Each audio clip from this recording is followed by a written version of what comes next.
I stopped opening the window after that night because it was the first time I saw her standing there without blinking. The incident that changed everything happened at exactly 2:17 a.m. when I noticed movement near the glass and realized someone was already watching me. She was an elderly woman with pale skin, standing so close that her breath left faint marks on the window. I froze because I lived alone on the 3rd floor, and there was no balcony or fire escape outside my bedroom. Her eyes followed me as I stepped backward, even though her face remained completely still. That was the moment I realized this was not the first time she had been there. Weeks earlier, I had noticed strange marks on the outside of the glass that looked like fingerprints. At first, I blamed dust or birds hitting the window during the night. Then I began hearing light tapping sounds that stopped the moment I moved. I checked the locks every evening and told myself nothing was wrong. Neighbors said the building had been quiet for years and rarely saw anyone outside at night. I believed them because fear without proof felt unreasonable. The first clear warning came when I found muddy footprints directly beneath my window. They appeared after a night of rain and stopped exactly below my bedroom. I reported it to the building manager, who suggested it might be teenagers passing through. Security cameras showed nothing unusual during the hours I mentioned. I tried to forget about it and focused on my daily routine. Each night, I still opened the window slightly to let air inside. That habit continued until I heard slow breathing outside the glass. I pulled the curtain aside and saw nothing at first. When I leaned closer, her face emerged from the darkness. She stood so still that I briefly thought she was a reflection. Then she raised her hand and pressed her palm against the window. Her hand matched the shape of the prints I had been seeing for weeks. I stepped away and reached for my phone without breaking eye contact. She did not react when I turned on the light. Her expression never changed, as if she had practiced standing there.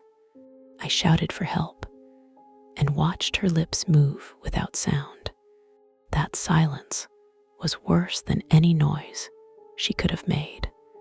I ran out of the room and locked myself in the bathroom. From inside, I heard slow footsteps moving across the floor. They stopped directly beneath the window again.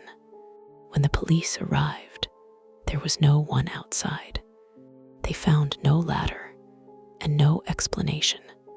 One officer quietly mentioned that an elderly woman matching her description had disappeared years ago. Her case had never been solved, and she was last seen near my building.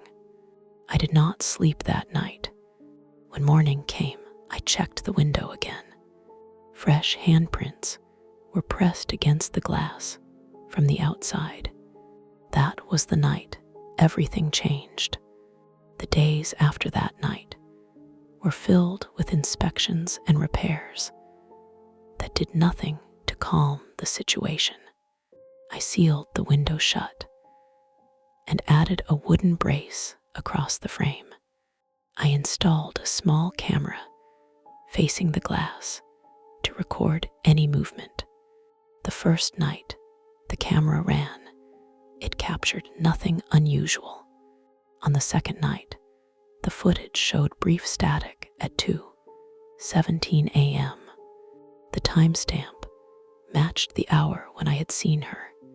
I reviewed the clip repeatedly and noticed a faint outline near the window edge. The outline did not move, yet it was not there before. I contacted the building manager again and requested maintenance records. He told me the unit had been vacant for years before I moved in. According to him, previous tenants left without explanation. I asked neighbors on my floor if they had seen anyone outside my window. They said the courtyard was locked after midnight. One neighbor mentioned hearing tapping sounds months earlier. He assumed it was pipes reacting to temperature changes. That explanation failed when the sounds occurred only near my room. I tested the camera placement and confirmed it faced the correct angle. The third night, the camera recorded a figure standing inches from the glass. The figure appeared suddenly, without approaching from either side. Her face was close enough to fill the frame.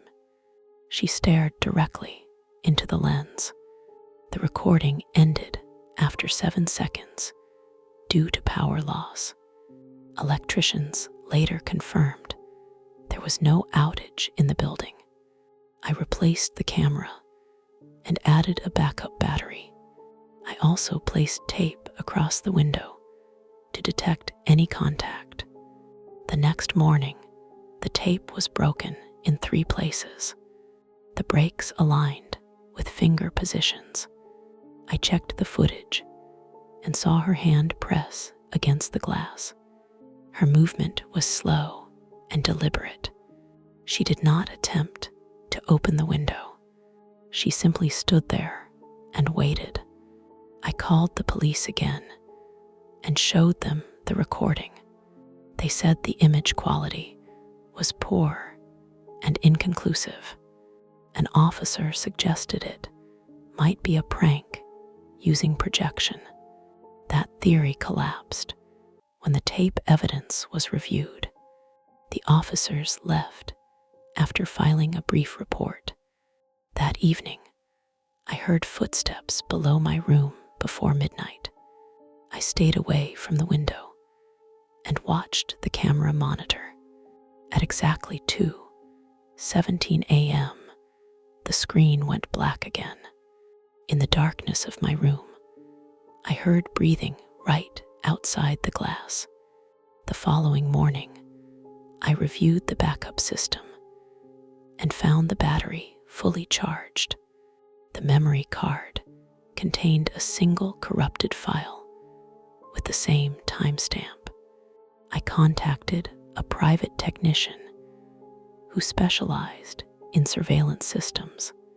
He examined the setup and confirmed no external interference. He suggested the lens had been blocked from inches away. That detail implied physical presence outside the window. I asked him how anyone could reach a 3rd-floor window. He checked the exterior and found no fixtures or access points. Before leaving, he advised me to relocate temporarily. I declined because I wanted answers. That afternoon, I visited the city records office. I requested information about previous tenants in my unit. The clerk hesitated and asked for my address again. She printed a report and slid it across the counter. The report listed 6 short tenancies over 12 years. Each tenant moved out within weeks. Notes mentioned disturbances reported late at night. One case referenced repeated complaints about a woman outside. The description matched what I had seen. The final entry stated the building owner sealed prior records. I returned home before sunset, and double checked the window brace. The tape remained intact. At 1:50 a.m., the camera feed stabilized without static. I watched the screen from my bed. At 2:17 a.m., she appeared again inches from the glass. Her face was clearer than before. I noticed a hospital wristband around her arm. A name and date were printed on it. The date was from years earlier. She raised her hand slowly. Her fingers aligned with the broken tape marks. She opened her mouth as if speaking. No sound reached the room. I recorded the screen with my phone. The power remained on this time. She stayed for exactly 7 minutes. Then she stepped backward and vanished. The courtyard lights never changed. I did not sleep after that. At dawn, I searched the name on the wristband. The name led me to an archived missing persons bulletin. The photo showed the same elderly woman. She had been a patient at a nearby care facility. Records said she walked away during a night shift. Staff assumed she left the grounds. Her body was never located. The address of her last known sighting was my building. I contacted the facility for more details. A supervisor confirmed the wristband format. She asked how I knew the name. I sent the video clip. There was a long pause before a response. The supervisor said the woman had severe cognitive decline. She often repeated one instruction. She believed her room window was locked. She believed she needed permission to enter. That belief never changed. I returned to my apartment with the report printed. I examined the exterior wall beneath my window. Scratches were carved into the brick. The marks formed dates and short lines. The latest date matched the night I moved in. I realized the window had been her room years earlier. Renovations changed unit numbers, but not layouts. Her room had been reassigned to me. At 2:17 a.m., I heard steps below again. I did not approach the glass. The camera remained steady. She appeared and raised her hand. This time, she held a small key. The key matched the old window lock model. I understood she was waiting for it. I removed the brace and replaced the lock. I slid the window open a few inches. She reached forward and placed the key inside. She nodded once and stepped back. The courtyard was empty when I checked. The recordings stopped showing any activity after that night. Maintenance later confirmed the window lock was original. I stopped opening the window after that night.